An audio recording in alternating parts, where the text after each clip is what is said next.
today's panel. Good evening, everybody. My name is Rico Washington. If you're not familiar with me, I'm one of the team leads from Street Riders NYC. If you're not familiar with us, I'll tell you a little bit about us. Street Riders NYC is a collective, a movement, and a community born in the streets of New York City that coalesced in protest and connected during the social unrest surrounding the police killings of unarmed Black citizens in the spring of 2020. Street Riders NYC has a collective interest in cycling to protest while providing cycling support and protection to other protest groups across the city, focusing on issues of justice for the murders of George Floyd, Breonna Taylor, Ahmaud Arbery, as well as police reform, racial equality, and community direct action. You can follow us across all platforms at Street Riders NYC, one word. That's Facebook, Twitter, and Instagram. And with that, we'll go ahead and introduce our guest for today. As you know, today's discussion is going to be about Black music and the intersection of the Black justice movement. And our first panelist that I'll introduce is Gordon Chambers. Gordon Chambers is a singer, songwriter, producer, and recording artist, and is no stranger to the music industry. His #1 hits as a songwriter include Anita Baker's Grammy-winning I Apologize, Brownstone's Grammy-nominated If You Love Me, Angie Stone's No More Rain in This Cloud, the Grammy-nominated theme song for the motion picture Set It Off, Missing You, performed by Brandy, Tamia, Gladys Knight, and Chaka Khan. He has written for over 75 recording artists, including household names such as Aretha Franklin, Whitney Houston, Beyonce, Brandy, Trey Songz, Usher, Jamie Foxx, Gladys Knight, Chaka Khan, Patti LaBelle, and Mark Anthony. The list goes on. His wall is full of gold and platinum plaques. Trust me, he's got the skills. He's a winner of 8 ASCAP Songwriting Awards and 4 Dove nominations. Since 2005, Chambers has released 4 solo albums as a recording artist, with which special guests have included Carl Thomas, Glenn Lewis, Sarah Devine, Roy Hargrove, Mike Phillips, and 4-time Grammy nominee Ledisi and Grammy winner Layla Hathaway and Eric Roberson. His prestigious appearances have included performances at the White House, the Essence Music Festival, the Congressional Black Caucus, the Apollo Theater, Carnegie Hall, and the Kennedy Center. Chambers is also a role model to the next generation and speaks often in schools in Brooklyn and around. In 2016, Interscope Records singer and rapper Tory Lanez sampled If You Love Me on his triple platinum single, Say It, a testament to Chambers' incomparable talent and penchant for timeless melodies. Our next panelist is Greg Tate. Acknowledged by The Source magazine as one of the godfathers of hip hop journalism, writer and musician Greg Tate has been musing on music, popular culture, and beyond for over 30 years. In 1985, Tate co-founded the influential Black Rock Coalition, a New York-based artist collective and nonprofit organization dedicated to promoting the creative freedom and works of Black musicians. In 1999, he co-founded the group Burnt Sugar, an improvisational band that blends various genres and influences. The band has produced 16 albums under Tate's direction. Tate was also a staff writer at the esteemed Village Voice from 1987 to 2003. His writings on culture and politics have also been published in media outlets such as the New York Times, the Washington Post, Art Forum, Rolling Stone, Vibe, Essence, Downbeat, and Jazz Times. His published interviews include dialogues with luminaries such as Miles Davis, Richard Pryor, Carlos Santana, Lenny Kravitz, Sade, Erykah Badu, Wayne Shorter, Joni Mitchell, Lisa Bonet, Samuel R. Delaney, Ice Cube, Dexter Gordon, Betty Carter, Chuck D of Public Enemy, Cassandra Wilson, Jill Scott, Wynton Marsalis, Branford Marsalis, and Ornette Coleman. Whew. Tate has also written for art institutions such as the Museum of Modern Art, the Whitney Museum, the Studio Museum in Harlem, the Gagosian Gallery, and the Tate Museums in London and Liverpool. As an author and editor, his books include Everything But the Burden, What White People Are Taking from Black Culture, Midnight Lightning, Jimi Hendrix and the Black Experience, Flyboy in the Buttermilk, Essays on American Culture, and Flyboy 2, the Greg Tate Reader. As you can see, we've got a lot of talent between both of them in the room. So without further ado, let's go ahead and dive in to this topic of discussion, because we know we're going to get some jewels dropped in this room. Yeah. Well, first I want to say, go ahead. Good evening, brother Gordon Chambers, man. It's been a while, and This is I see as usual, you stay getting busy. and this is like family reunion because Greg is family. You know, like when I Oh, really first got out of college, first got out of college, I joined Black Rock Coalition, and those were some of my first performances in the city. So, you know, and that was such a beautiful. And I was an intern at the Village Voice when I first met Greg when I was in college. So we go way back. And Greg is just one of those figures in New York City that I remember so fondly, and just meeting a group of brilliant Black political, cultural, you know, this kumbaya gumbo of people. Mm. And it feels so good to be back in this space with both of y'all. So thank you for having both of us. Well, yes. we are honored to have both of y'all because, like I said, between the two of y'all, the CVs put together, I mean, it's enough to write several theses. Let's go ahead and get started with this conversation. With regard to Negro spirituals, most people cite those as some of the earliest examples of songs that have aided in the Black American liberation movement.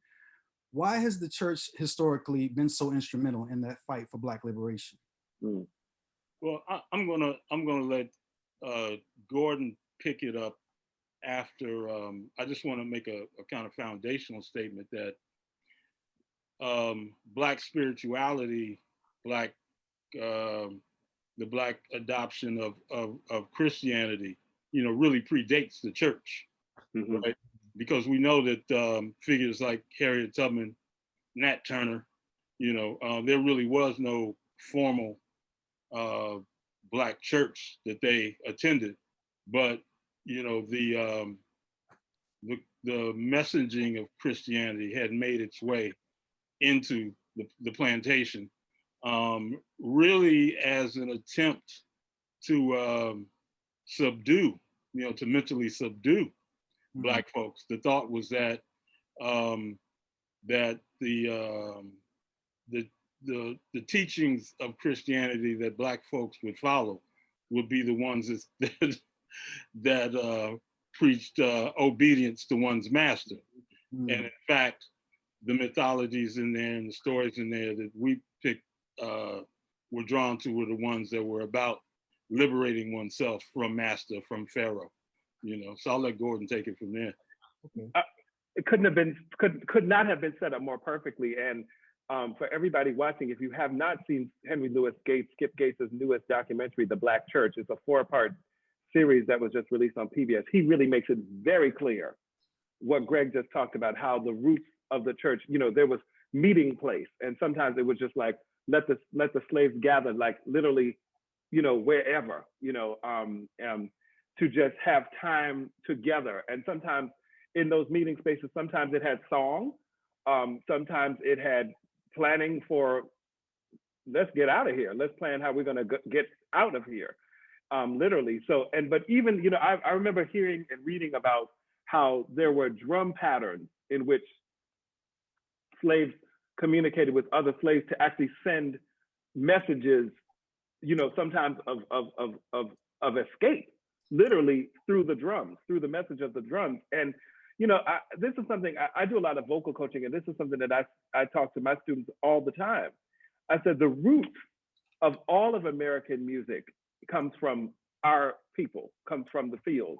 Yeah. And we've always sung about being free. I mean, if you listen to the roots of gospel music that we created in the fields, before it was, we added the pianos and the banjos and all the instrumentation. When we were singing a cappella, we sang about freedom. So our songs have always been redemption songs. Our songs have always been resistance songs. And as it, segued later on, there's the famous story about how Martin Luther King and Mahalia Jackson were good friends. And, Mahalia was on the pulpit, on the dais, when he spoke at the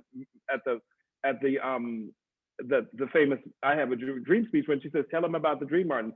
So it's really important to really reconsecrate that Black spiritual music has always been about resistance, from way back. And like I said, Skip Gates' documentary really, really puts it in full context. It's a beautiful documentary, beautiful piece.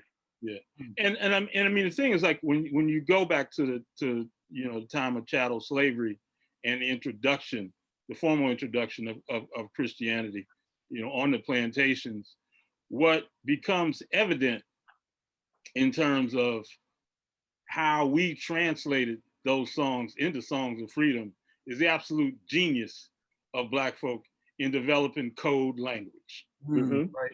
You know, because of course, you know, as Fred Moten points out, like to be speaking about freedom in a time of slavery is to be against the law, right? Is to be subject to not just the terrors of the overseer and the owner, but of the law itself, right?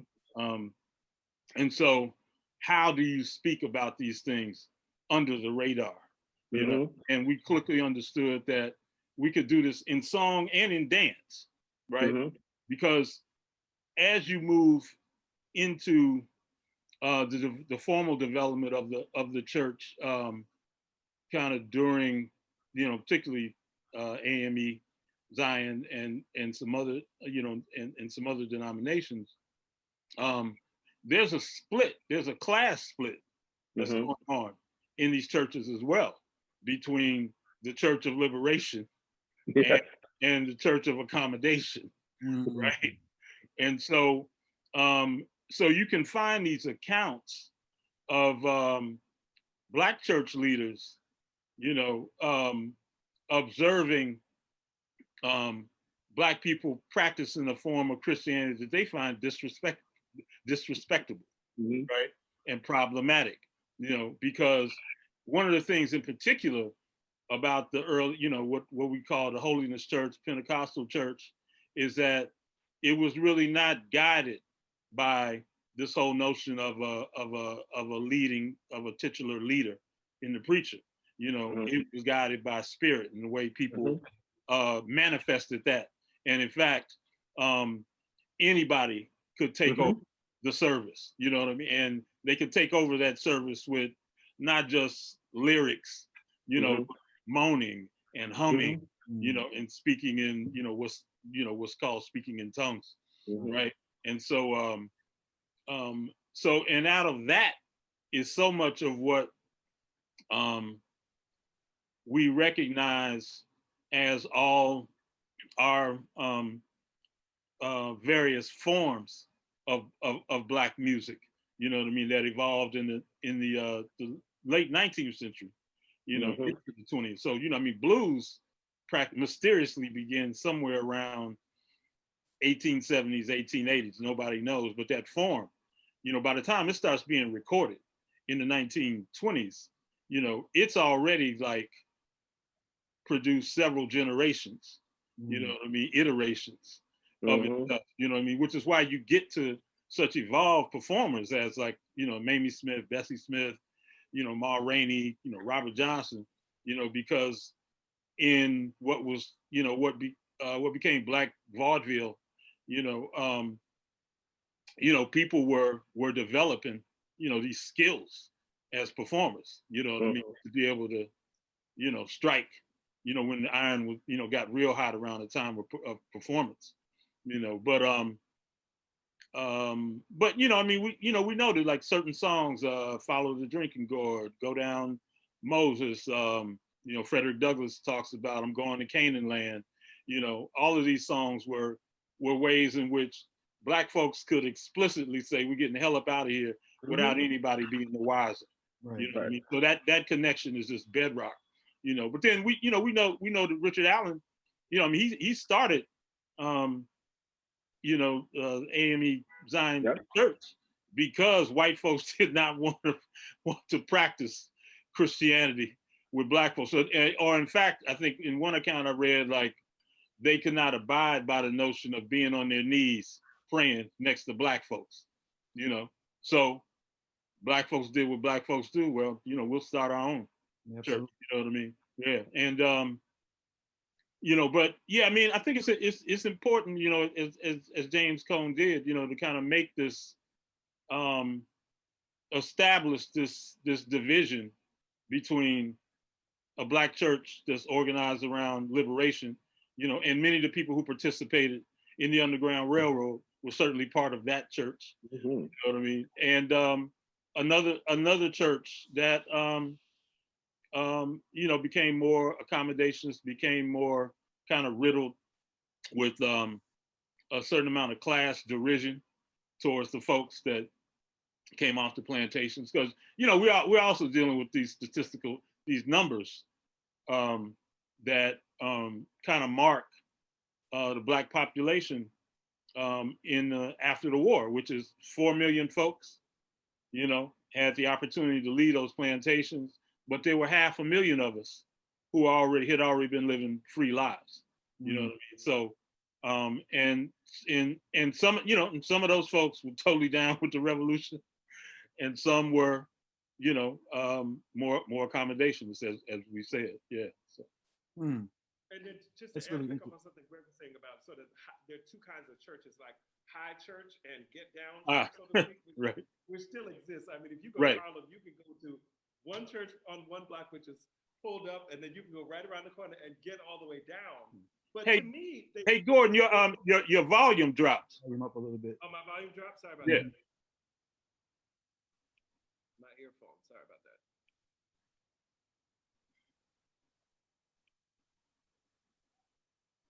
Can you hear me now? It's still low. It dropped from where it was. Yeah. There we are. Oh, my blue. Is that better? No. You got me? We still can't hear you as well as we did before. Okay.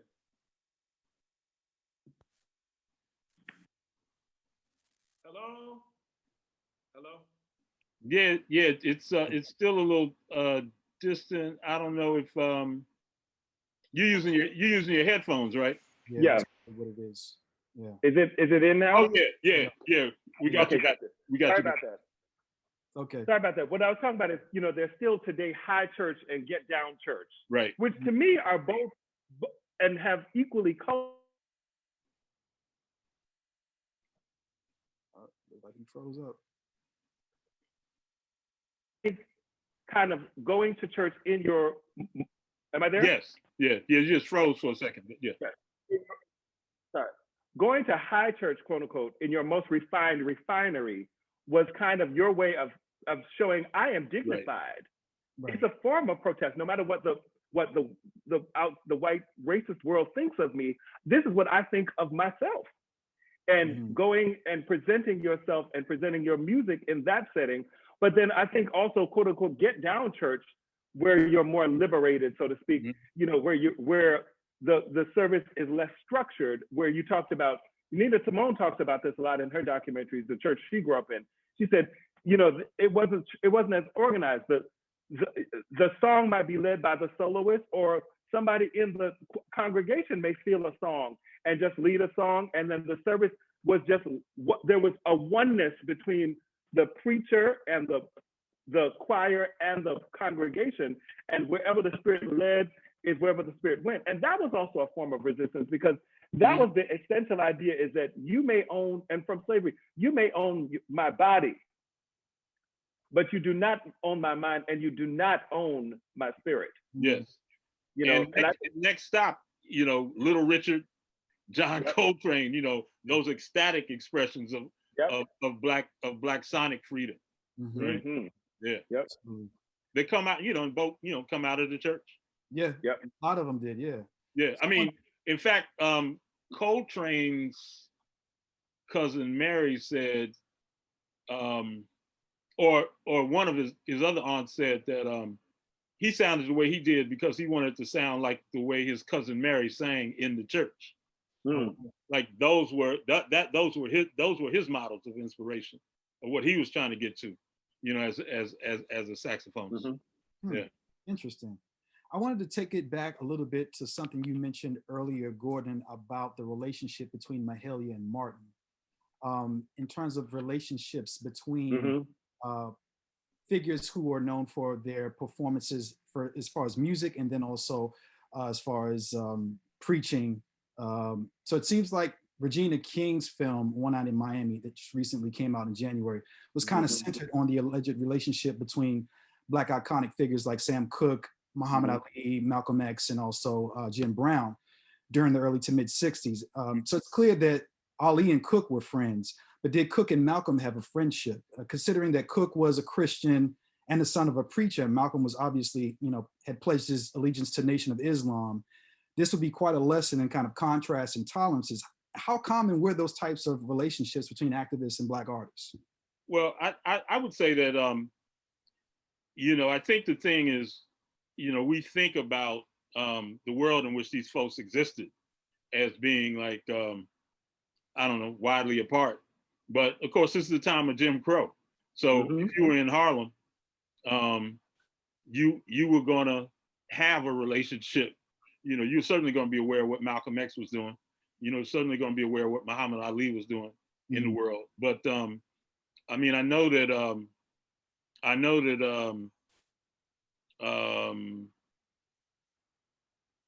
that certainly it's no surprise that, because these were Black men on the come up. These were Black men establishing independence in the world as autonomous beings. These were Black men committed to the movement, and so I think as happens in any period, like the most dynamic cats find one another. I mean, they're also like they're all traveling men. You know what I mean? So this, them coming together,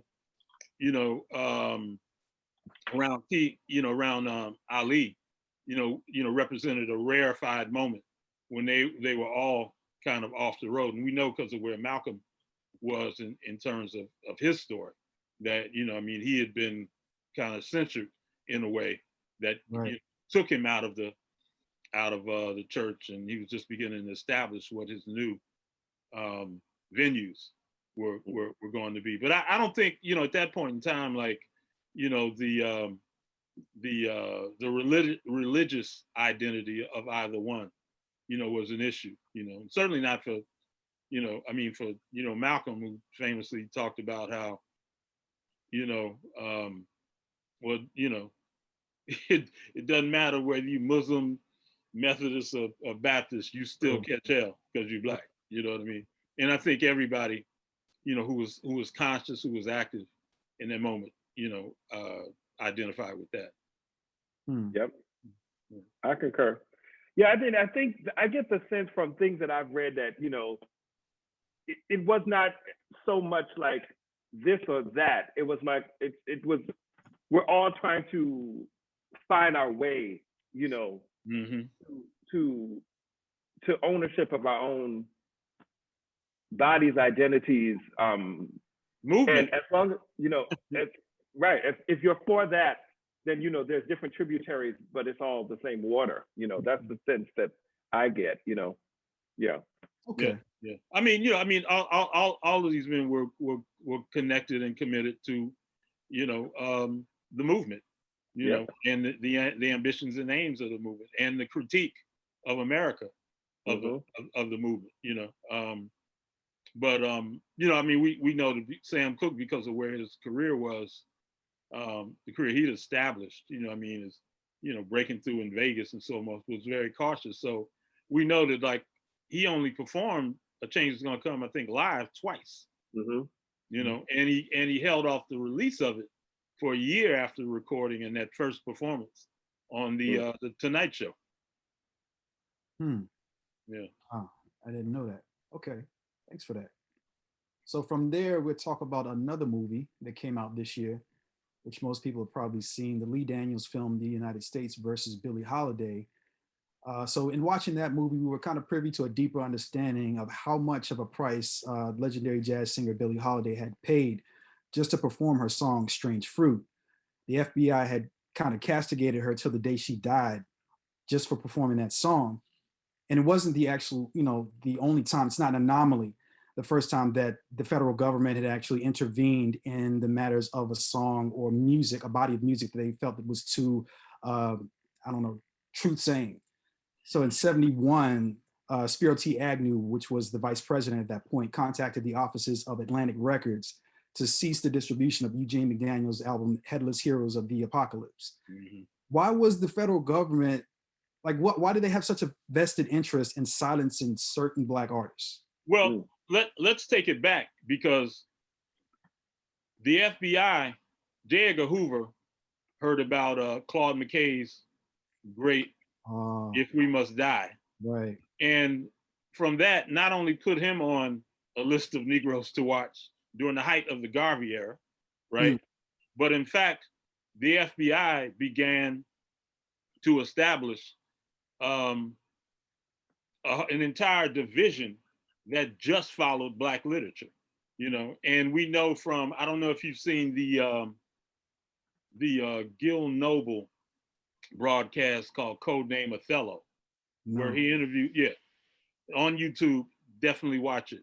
Okay. This was a guy that was sent to infiltrate the Black movement in LA, you know, in particular, the group known as the Watts Poets. And at one point, Gil asked him, he said, what do you know about the fire that was set at the theater? He said, oh, I set the fire. He said, but I also laid down the wood of the floor as well, you know. But in the context of this interview, you know, he says that the FBI has an African-American resource library that's like second to none. And Gil asked him, said, well, how would it compare to the Schomburg Center? He said, better, you know. And and he said his handler was somebody that was current with like the most advanced radical thinking of you know, of black activists and thinkers and philosophers in that period. That in fact, he would come down to bars where some of the heaviest brothers he knew gathered, and this guy would engage in debates with them over the fine points of African spiritual philosophy and African political philosophy, right? And so Gil asked him, he said, well, why were they so interested? He said, well, you know, the more you know about your enemy, the more you can use against them. You know what I mean?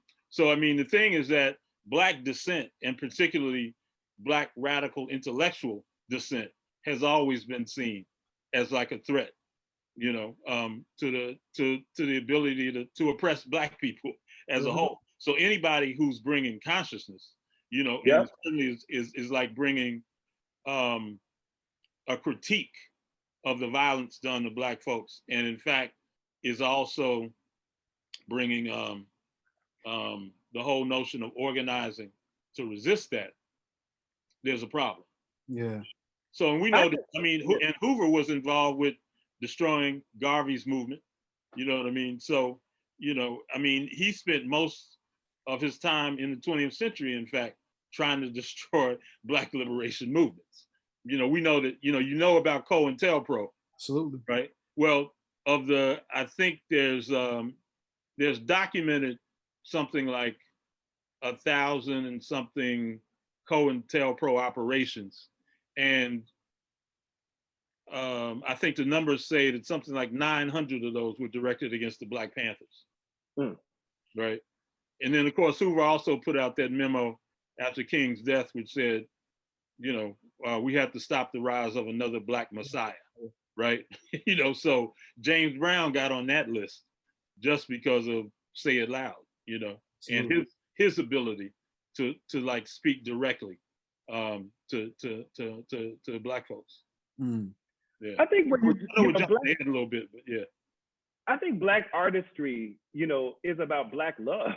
You know, it's about loving of ourselves, you know, and that is a revolutionary notion.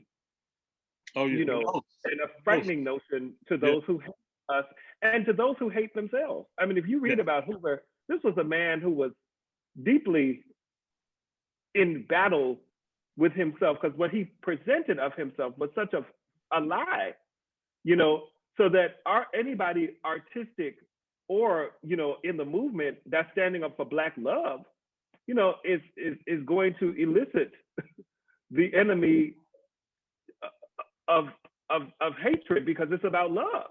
And but we know that Hoover from one of his own relations had Black ancestry, You know, he was also somebody that was closeted, you know, and there's FBI agents that speak about that. And they also speak about the fact that, yeah, the reason he never made any concerted move against the mafia was because they had information about his life as a closeted homosexual. You know, Also, so you know, it's like that. It's like there's such a stew of self-loathing that then gets weaponized against black liberation movements and black love. You know, as Gordon said. And also, you know, what's interesting about that film is that film focused almost solely on Strange Fruit, which is an interesting song because it was written by these two Jewish school teachers, right? So that was a radical act that they wrote it and she covered it like that. They didn't even go into the history of who wrote the song, which would have been really interesting if the FBI knew that they were attacking this black woman for singing a song that some white people wrote. But that's a whole nother. Yeah. Well, I mean, and you know, and then I mean, we get into I mean, I know it's a whole other conversation, but there was so much collaboration going on between black radicals and Jewish Marxists. You know, before World War II. You know, and in fact, like some of the biggest supporters of black writers, you know, Langston Hughes, James Baldwin, Richard Wright, you know, were white communists, you know, you know, who were, you know, predominantly Jewish. You know. But what I was going to add to that about the film is that one of my favorite protest songs or liberation songs of Billie Holiday's, if you think of it that way, is a song that she wrote, which is "God Bless the Child." I mean, as a kid, you know, when I first started to sing about music, you know, in talent shows in high school, that was one of the songs that you learned.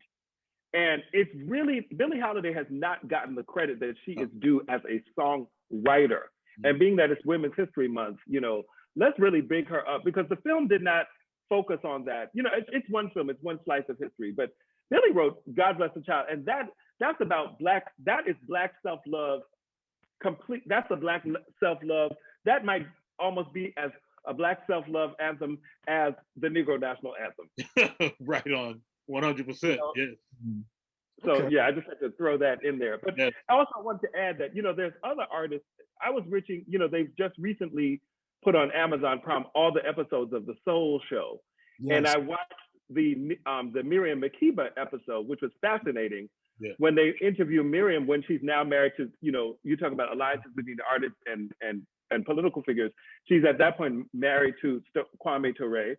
She's living in Guinea, and they're kind of living in exiles because at one point, all of her tours in America, I mean, the government canceled, once she married Kwame Ture, they canceled basically all years of bookings of her concerts. She basically could not perform in America. Some black promoters would bring her here and there because of her political alliances and because she had spoken out at the UN radically, you know, so there are so many unsung, you know, artists that really spoke out, you know, beyond the ones that we always read about. So I just wanted to mention Miriam as well and mention that those soul shows are just brilliant. And Absolutely. So I wanted to go ahead. No, go ahead. You go ahead. I wanted to lean a little bit into the 60s. So we're talking about a period where it seems like, you know, the songs were starting to move a lot more in step with what was happening politically. And there was, you know, a wave of songs that seemed to lean into also the ethos of the Negro spirituals and the hymns, where they were, you know, there were all kinds of metaphors and the meanings were kind of cloaked, but not really. But apart from like glaring departures like Nina Simone's like Mississippi Goddamn, it seemed like a lot of those songs kind of pandered towards people who were actually participating in the oppression of Black folks. So, I mean, I guess in that instance, I'm thinking of songs like A Change Is Gonna Come and People Get Ready, you know, by Sam Cooke and the Impressions respectively. But how did that mode of songwriting actually run parallel to the zeitgeist of the day? Like particularly that of Black American sensibilities and public presentation of what it meant to be Black. I guess like Black respectability politics probably played a lot in that. And also, would radio and FCC have allowed for a more direct mode of messaging? Yeah. Well, I mean, you know, we know that if we go back to Strange Fruit, it was one of the most popular songs in the country at that time, like nationwide.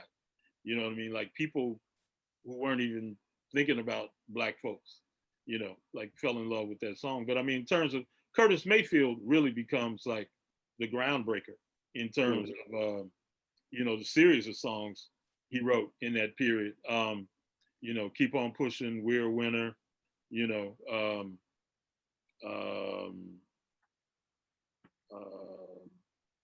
Choice of Colors, you know what I mean? As the movement evolved from, you know, from civil rights to Black power, you know, he was somebody that you know, seemed to be writing the score for that moment, you know. And other folks were more, you know, maybe more circumspect, you know what I mean? But you know, if we talk about Motown, I mean, that's a movement in and of itself, you know, because I mean, part of what certainly civil rights was about was like expanding the terrain and the space in which Black people operated, you know, through this lane we call popular culture. Right. So at the time in which, you know, you're still talking about Jim Crow and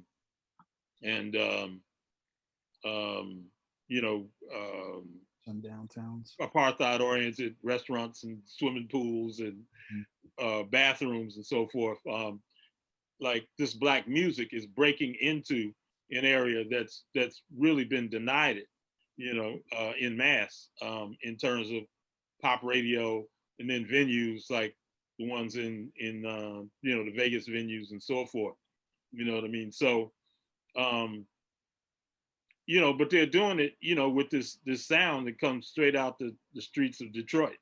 You know what I mean? Comes straight out of the, you know, the church and the projects, you know, of Detroit. You know what I mean? This is like the idea that this sound coming out of the Black church, you know, is like becoming like as dominant as the Beatles in terms of radio play.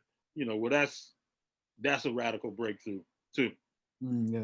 Yeah. But also, you know, in terms of songwriting, I mean, it was interesting. Like one of the parts that I loved about the One Night in Miami movie, where Sam Cooke was explaining to him that the Rolling Stones, was it the Rolling Stones, had recorded one of his songs, you know, and you know, the Rolling Stones, the Beatles covered Isley Brothers, right? Yeah. So you had this whole, in the 60s, you had all this thing of people covering each other. I mean, Bob Dylan wrote Blowing with the Wind, which was kind of a protest song, but a lot of Black artists were covering it. I mean, there was this interesting nexus in the 60s of the woke white Jewish, or you know, the Peter Pauls and Mary. The folk. I mean, the folk world. You know what I mean? The folk world, who were the woke folk of the folk community. Right. And the artists covering each other, hanging together, performing the protest together.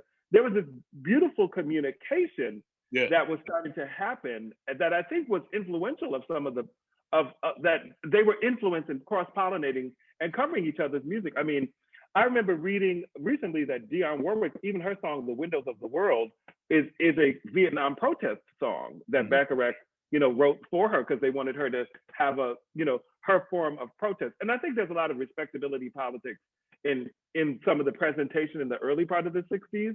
But I think by the early 70s and late 60s, especially at Motown, when a lot of the artists started to write their own material, that's when it broke through the respectability politics things. I mean, Marvin was like, I'm not having it. I want to talk about what's going on. And even Stevie Wonder, you know, Your Name is Big Brother, on some of his earlier records, you know, before Songs in the Key of Life. I mean, you haven't done nothing. He is singing directly to President Nixon. I mean, directly. Absolutely. He's singing to him. So I think that at Motown, which was driven totally by respectability politics, and the beginning form of Motown was where the songwriters wrote, and they want to have hit records. You know, they want to have international hit records, and that dream came true. But then when the younger songwriters started to write their own material, you started to hear that, you know, them reflecting the politics that, you know, of the day that was just in them. And I mean, you know, and then Motown got turned out by the advent of Sly Stone. You Yes. know, so that's the point at which, you know, no, and I mean, and he did it like through content, through lyrics, and through sound. True. You know, like, I mean, so that's why, you know, how you get somebody like Norman Whitfield writing, you know, all of those like very, you know, politically resonant songs that started to come out of the temps then, you know, like Cloud Nine, Runaway Child, Psychedelic Shack, you know, Ball of Confusion, Papa Was a Rolling Stone, you know, like, yeah, I mean, you know, but that's all because, you know, Sly was doing Stand and Sing a Simple Song and Don't Call Me Nigga Whitey. I mean, yeah, you know, that's all, and you know, that's all like between 67, 69, you know what I mean? But, you know, what, I mean, you know, the thing is, like, because pop culture happens at warp speed, you know, like, yeah, I mean, you know, Sam is doing, you know, his thing within the, and, you know, Motown artists are doing their thing within the context, you know, professional R&B. And then, you know, 2 years later, Jimi Hendrix and Sly Stone, you know, are completely, you know, and Arthur Lee with Love. I mean, they're completely, you know, kind of directing, you know, like the sound and the spirit and the couture of the counterculture.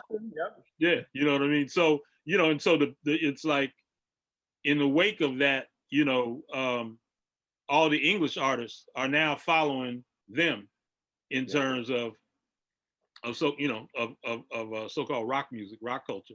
Right. You know what I mean? But you know, certainly, you know, I mean, it's like we forget how young all of these folks were at the time. I mean, you know, I mean, Stevie was still a teenager coming into the at the end of the 60s, you know what I mean? But clearly these artists were just, you know, they were in the world, you know what I mean? And it's like, you know, Gordy's kind of integrationist professional dream was not the pinnacle for them in terms of where they saw their lives going, their art going, or their connection, you know, to the struggle. Yeah. Right. So let's keep with Motown just for a second, right? Since you brought it up, this is a good way to bring up this next question, because it seemed like there were, by other people's, you know, testimony, a lot of veiled protest songs out there. So I mean that the song spoke to like conventional subject matter, but were actually encoded with social political directives. So one of them would be Martha and the Vandellas Dancing in the Street, which was supposedly a euphemism for rioting. So you replace the word dancing with rioting, and it's kind of like encapsulates what happened post Malcolm's death, post Martin's death. And then also Aretha Franklin's Respect. Oh yeah. From a songwriter's perspective, you know, I'm asking Gordon, but Greg, you can also jump in, of course. Is there any credence to this? Like, are there any more concrete examples also of any veiled protest songs? I mean, I think as a songwriter, you know, you always want your song to work on multiple levels, you know, and I think that was, you want to hit audiences, you know, you want to, you know, demographics, and you want, you know, so that was the genius of those songs and the interpretations of those songs, because I don't think that people got Woman's Anthem out of you know, Aretha made it an anthem. She brought a civil rights and a feminist sensibility in her interpretation and her arrangement and her co-production, which she never got credit for, of those records. So it's what she breathed into them. But I think that, you know, that's what you want your songs to do, to hit different, you know, to have multiple meanings, you know, for people, multiple communities, you know, enjoying them and being inspired by them. I mean, you know, I'm Jamaican. I'm Jamaican descent. So I wanted to just, you know, growing up, I heard, you know, I was born in '69, but born in a Jamaican household, I heard Motown. My father, we had parties, we heard Stax records, you know, we heard all the soul records, but we also heard Bob Marley records, you know, and Bob Marley was very much always a revolutionary in his thinking and in his music, and, you know, but Bob did it brilliantly about he could write a One Love, you know, which we depending on who's listening to that, that could be like, you know, One Love, like our community, or it's also it's every community. Bob was a genius at this because Bob wrote like seriously revolutionary lyrics, you know, about corruption and racism. I mean, he talked about it all. But the melodies, him like Stevie Wonder, he was also very heavily influenced by Curtis Mayfield, you know. Curtis, James Brown, you know, Motown, like Wilson Pickett, Otis Redding. I mean, the thing is that every #1 or top 10 soul hit we heard in America, well, there's a Jamaican version of it. You know what I mean? Like, that was the thing. It's like, I think it's Trojan Records, you know, that just has like this incredible canon of reggae adaptations, you know what I mean? And so, you know, with Bob, it's an evolutionary process, you know, because I think, you know, at the beginning, you know, he was certainly like a romantic balladeer and trying to touch, trying to get his stuff out into that lovers rock market on the island. And then by the time you get to 72, 73, you know, you're talking about I Shot the Sheriff, you know. And get up, stand up for your right. Yeah. Right. Don't give up the fight. I mean, you know. Yeah. And it's like, and the thing is that in, you know, that revolutionary intensity, you know, is by the time the Wailers, Bob Marley and the Wailers actually really start to become like worldwide superstars. Well, some of that fervor has died down in a lot of African American music, you know, the period. It's like, you know, it's definitely like the market is starting to take over in terms of directing, you know, the content, the intent of the music. Yeah.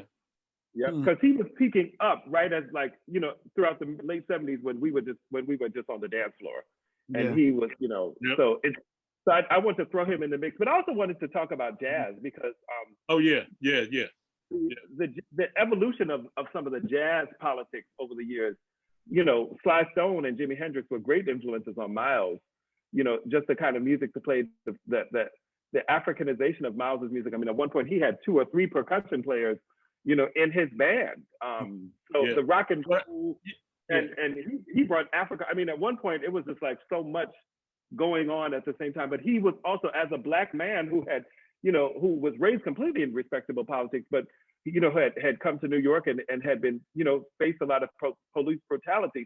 He started reacting, and then also one of my early mentors when I first got into college and started playing with Black Rock Coalition Orchestra, I also started developing this friendship, sort of tutelage mentorship with Abby Lincoln.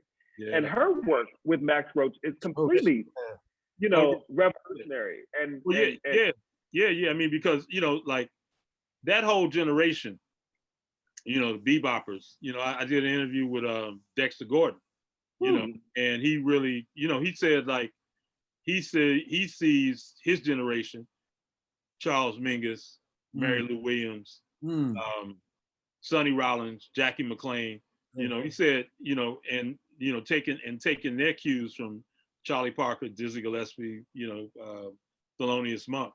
He said, yeah, we really felt in terms of their stance, you know, and their independence, you know, and their like refusal to play accommodating, entertaining roles. He said, yeah, we really feel like we were the precursors to the civil rights movement, you know. And so you look at 2 figures like Max Roach and Randy Weston, both had records confiscated by the South African authorities, you know, around 1959, you know, Freedom Now We Insist, and then Randy did Uhuru Africa, you know, and they were confiscated at the docks because they were seen as being in support of the resistance movement, of the ANC, you know what I mean? And in fact, I think Randy said after that, you know, they just said any record that has Freedom or Uhuru in it, just like don't even let it in the country. You know what I mean?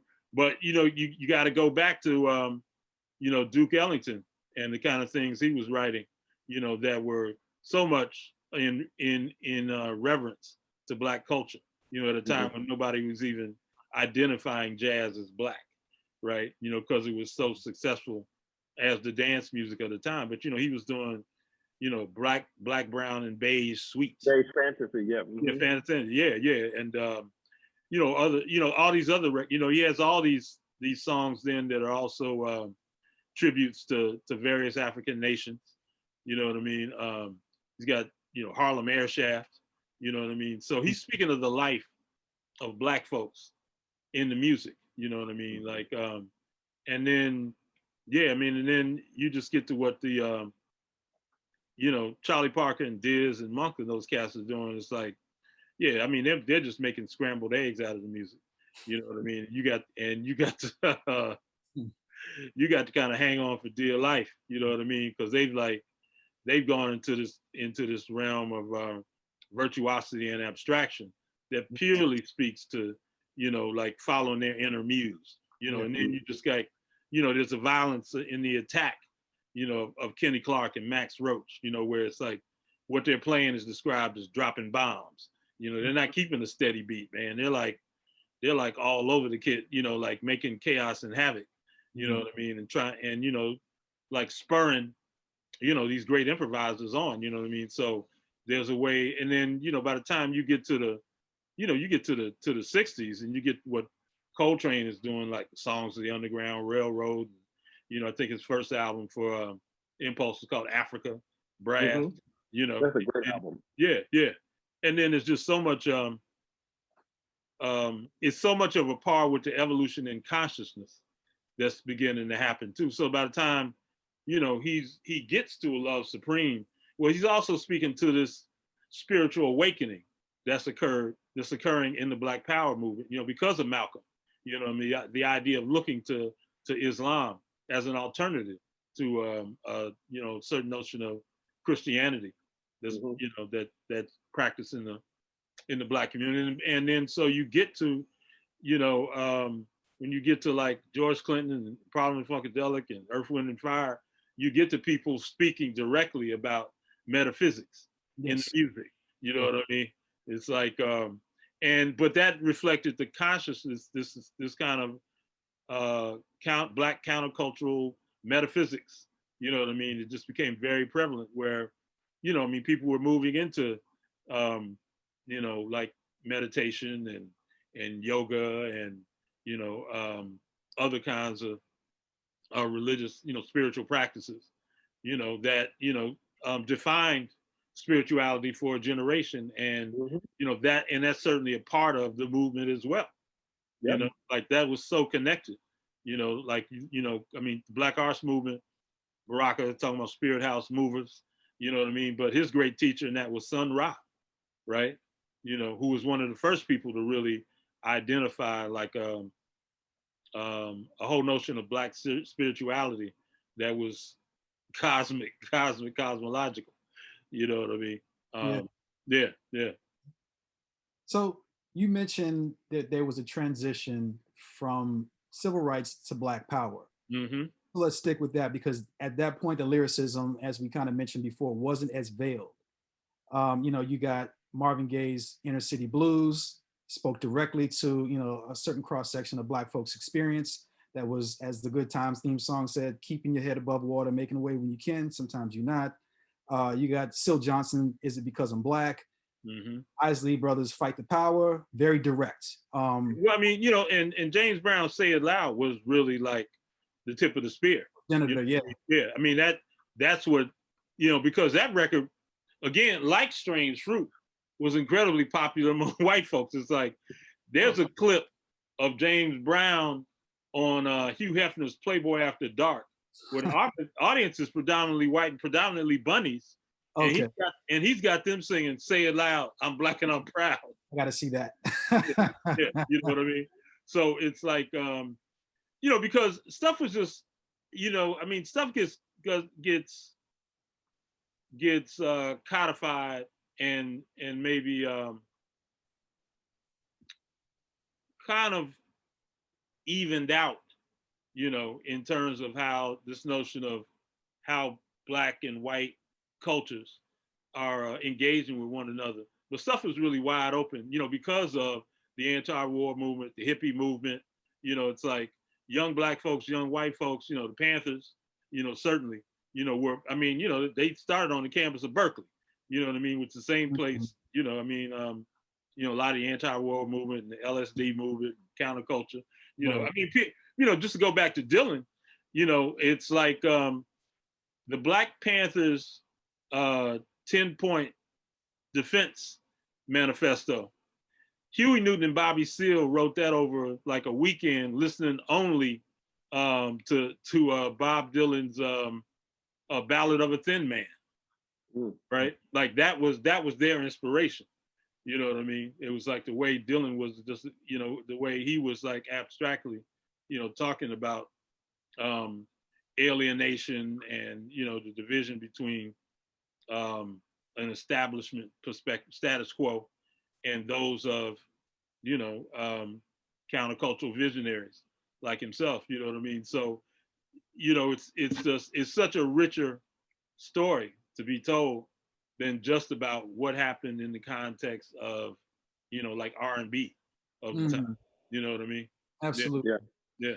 I'm really interested in, I guess, the dichotomy of what also took place during the 70s as all of this stuff was happening, because there was also like an emerging cavalry of artists that took a different approach to Black liberation through song. It was more aspirational, uplifting, introspective. You mentioned Earth, Wind, and Fire. So Maurice White's songwriting is also included in that, very cosmological, metaphysical. You also had Kenny Gamble and Leon Huff's songwriting on their Philadelphia International records. So it just seems like there were two different highways, maybe going. Well, I think again, like you gotta look at the impact of historical events. It was like when Martin Luther King was assassinated, I think the number might be like 100 American cities went up in flames, right? And so what the powers that be realized was that, to me, I look at that as like, that was our revolutionary crash in the gates moment in terms of corporate America, in terms of the way that doors opened that didn't exist before, like the day after, doors open where Black people could actually have like economic managerial control, over their careers. It was like, it's like Madison Square Garden opened up, for all of these Black R&B artists in a way that wasn't even possible.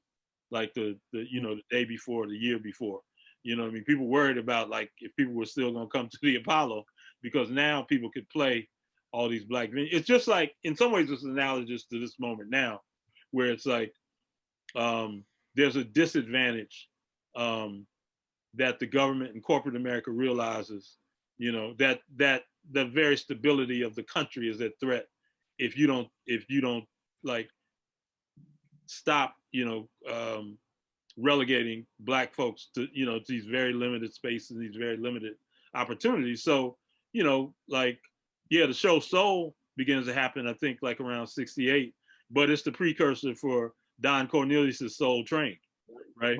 Which he completely, he owns lock, stock, and barrel, so like a brother, like having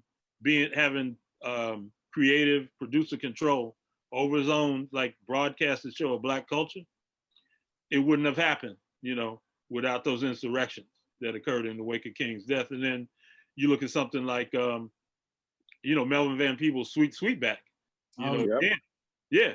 I mean, the idea that like, a brother could completely finance, produce, and get a film, in the theaters that then becomes a hit. I mean, these are things that become possible because of the way the movement kind of like terrified, official white America, So you have somebody like Nixon, who makes a kind of two-pronged, directs his Chamber of Congress and J. Edgar Hoover to go on two separate paths. The one, create as many opportunities for, the respectable Black middle class as possible, right? And at the same time, destroy Black revolutionary movements. And try to create this antagonism, between, you know, respectable black middle class folks, and folks leading the charge, you know, against white supremacy, capitalism, colonialism, and so forth. Mm. Now let's actually leapfrog a little bit up to 2014. I know that seems like a big jump, but I think something really interesting happened. And I want to spend a little bit of time talking about that. And that was during the first national wave of Black Lives Matter protests. A lot of Black recording artists actually drew a lot of criticism from what appeared to be like a lack of response to what was happening to Black folks on the ground with regard to all the state sanctioned violence. In that December of 2014, D'Angelo broke his 15-year silence and he released the Black Messiah album. Right. And 3 months later, Kendrick Lamar released To Pimp a Butterfly. 11 months later, Beyonce released Formation. Later that year, her sister released A Seat at the Table. It just all kept coming and coming and coming. Nipsey Hussle and YG's song Fuck Donald Trump came out in 2016. I mean, there was just profusion of statements by all of these Black artists across the board, from R&B to hip hop. But like, given the power of Black Twitter, was that backlash against artists, you know, was it warranted, or did you feel like it was? I think that, you know, what you begin to see, like certainly a few weeks into, you know, the Ferguson uprising, is like, you know, cats are putting out music, you know, that are addressing it, and you know, and some are more. I mean, some of the, you know, I mean, you know, some of the cats who were actually in the leadership of Ferguson, you know, the cats from the, you know, grassroots, you know, were MCs themselves. You know what I mean? So, I mean, I think that, you know, we, you know, it's part of being the social media Twitter age. It's like people expect, you know, things to just like jump off like 2 seconds after everybody's kind of still reeling in shock, you know what I mean? And trying to figure out like what a statement would be. I mean, you know, Marvin said he never made another record like What's Going On, because he said a record like that comes out of a lot of thought and prayer and meditation. You know what I mean? So it's like, but you're also, you know, you're coming out of a period, and certainly in terms of Black culture, where until the verdict in Trayvon Martin's murder came down, like, I mean, the movement had pretty much been dead in the water, you know what I mean? And not just, you know, in terms of like Black radical organizations, white radical organizations, like, you know, it's like the hammer that the Bush-Cheney administration laid down, you know, with Homeland Security, you know what I mean, which denied folks, like, I mean, it's just suspended civil rights if you got arrested during a protest, you know what I mean? And people saw what happened to the Dixie Chicks, right? Like, they stepped out of line and their careers were suspended for almost a decade. Right. You know what I mean? So, you know, you also have to look at, like, in those, like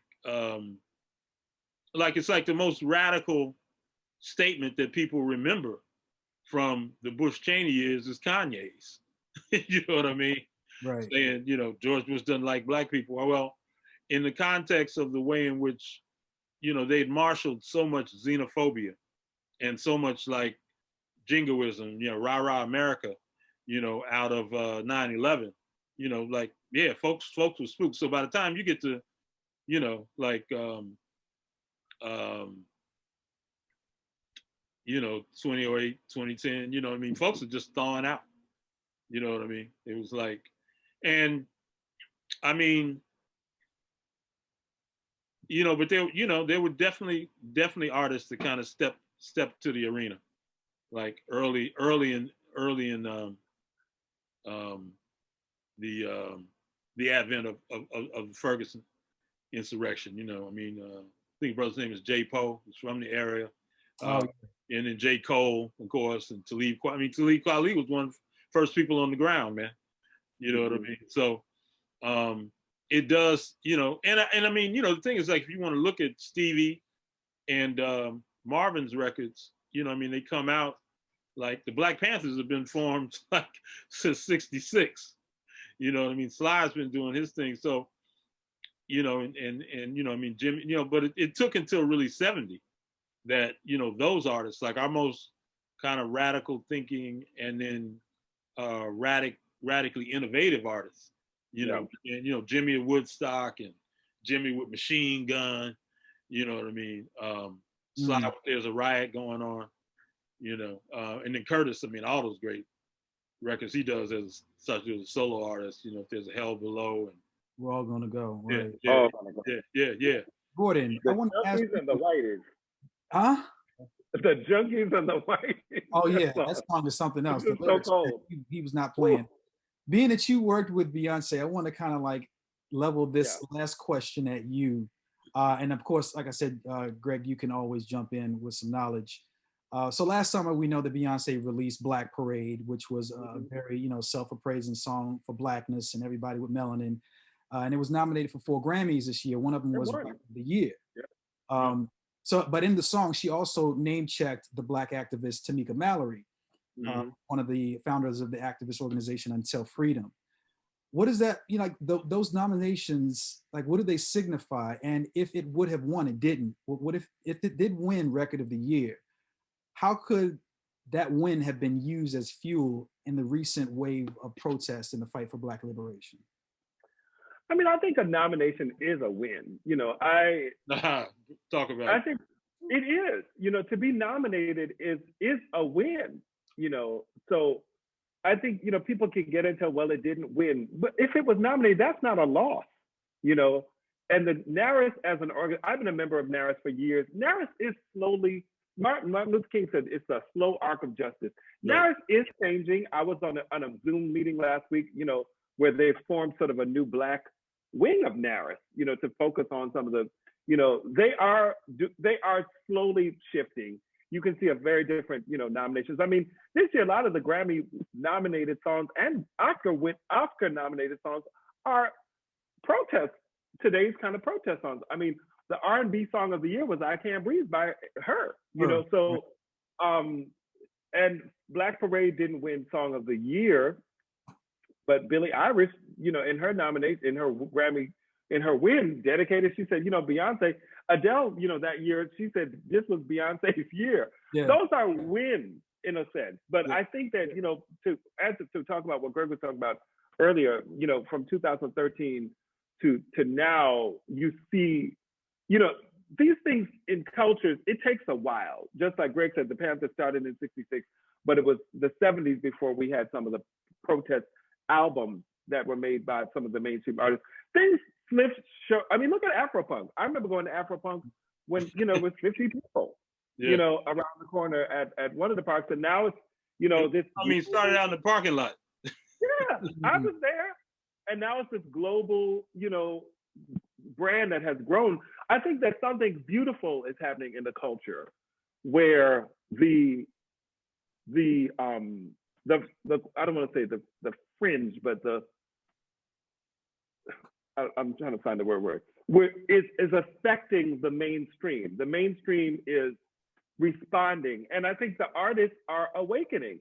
I mean, when Trayvon Martin, when that one hit me the hardest, I think, because, you know, I don't know if it was first, but it just hit like, wow, you know, this could have been my nephew, you know, and then, but it felt like, okay, that might have been like, it didn't feel like we were just going to have again and again and again and again and again and again and again.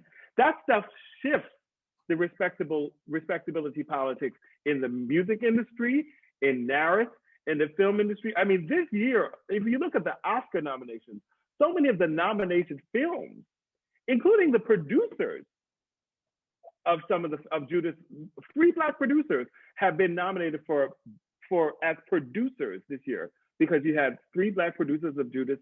So the culture is shifting, you know, and the mainstream is being beautifully affected by, you know, the woke folk that were in the front line when it wasn't as sexy. And it's a beautiful, beautiful thing. And that's the parallel, I think, you know, that's of today, that mirrors the timeline from the 60s to the 70s in a way, in a similar arc of time. Yeah, and it's all about like Black grassroots movements in the street. Oh, they challenge and transform the whole notion of what mainstream is and what mainstream is going to do. But also, in terms of these awards, man, I mean, like Black folks in the history of the Grammys barely won anything. You know what I mean? So it's only like when we're shaking stuff in the street and well insured commercial property is getting torched, that suddenly like, oh, well, we better find out like what's agitating these Negroes, and so I mean, and one of the things you see is that like, yeah, I mean, Black artists in those periods, I mean, start to benefit tremendously. I mean, you see more folks, winning awards, like more endorsements open up. You know what I mean? And that's because, hey, the people united scare the hell out of this country. Yeah. You know what I mean? Yeah. And I mean, but I think what I was also gonna say too, it's like, yeah, I mean, we've never allowed like these award shows to like determine the value, of our culture, to adjudicate, what Black excellence is. Yeah. We could give a damn. So I look at, and then with respect to Beyonce, man, I mean, it's I mean, that film she did, in honor of in homage to Black spirituality, you know what I mean, and to certain kind of metaphysical consciousness in the culture, to the Africanity of Black spirituality. Is like, that's such a powerful work, and you can't even, and it's such a bridging work between what's going on in contemporary young Africa and her impact and influence there. It's like, I mean, yeah, man, when Lemonade came out, like maybe about 2 months after that, I went to Johannesburg and just met these sisters there who just said like they had that visual album on like every morning. She was saying my alarm would go off, I'd hit my running machine, and then bam, I would listen, to Lemonade to get through my days. You know what I mean? So, you're talking about like a global impact, you know what I mean? That like a very awakened, awoke, and awakening, yeah, you know what I mean? And a Beyonce, that's like clearly, she's engaging with Black feminist, literature, Black feminist critical theory, you know what I mean? And I love the fact that she doesn't even do interviews, man. She just does the work, drops the bomb, she's moved on, y'all can talk about it. Right. And she's on to the next, you know what I mean? Yep. So, and that to me is somebody who's working in, to me, it's like, the grandest tradition in the culture, and this will take us back to Harriet and the spirituals and all that. To me, it's like summarizing, probably, my favorite line in all hip hop is KRS-One, real bad boys and girls move in silence. You know what I mean? So it's like understanding that, through the music, through our capacity to develop these just rich, vibrant, effective code languages. We transform the world of culture.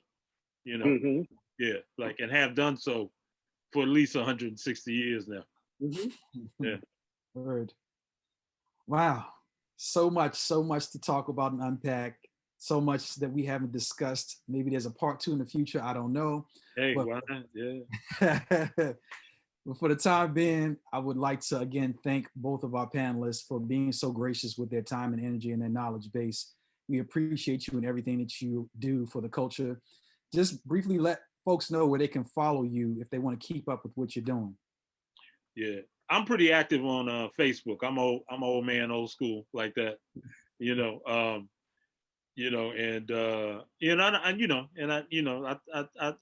post some interesting things on Instagram from time to time, but I go, where I go deep is on the book. Okay. I hear that. Yeah. I'm more active on Instagram. I'm on Facebook as well, but I'm more active on Instagram. And for anybody who's watching, I'm being honored. It's actually a musical tribute to Gordon Chambers. Hey. So it's gonna be they're giving me my flowers while I'm alive. I'm appreciative of that. It's a ticketed event, but I posted about it in my Instagram. I think 3 posts ago. So Gordon Chambers, and you'll see the flyer, and you can get a ticket to the event by the organization that's doing the virtual concert in tribute of me. So Fantastic. So I'm really proud of that, you know, and there's a lot of young people involved in the tribute. So glad, you know, I've lived long enough to see my music sort of touch the next generation, and in my time that I spend with the next, I'm 52, so I'm an OG now, but I try to bring some of this knowledge that we've had in this conversation about, you know, the music I was exposed to in my parents' turntables. I try to bring it on and pass it on, because there's such a generation gap these days, even, you know, between, you know, somebody 30, it's a whole different world of what they know. So I so appreciate this conversation, because it gives me even more nuggets that I can pass on to the next generation in my interactions. So Gordon Chambers on Instagram is where you can really check me out. Thank you, y'all. It's been a beautiful time. Yeah, man. Great to reconnect, brother. Yes. Yeah. That's good. I'm glad that y'all actually had a chance to dialogue together. And I would love to just kind of like let y'all know that y'all have both independently been inspirations to me throughout the course of your work. So keep doing what you're doing. It is not lost on anybody, trust me. And with that, I'll end this conversation. Thank you everybody for attending. Be well and stay safe. Peace.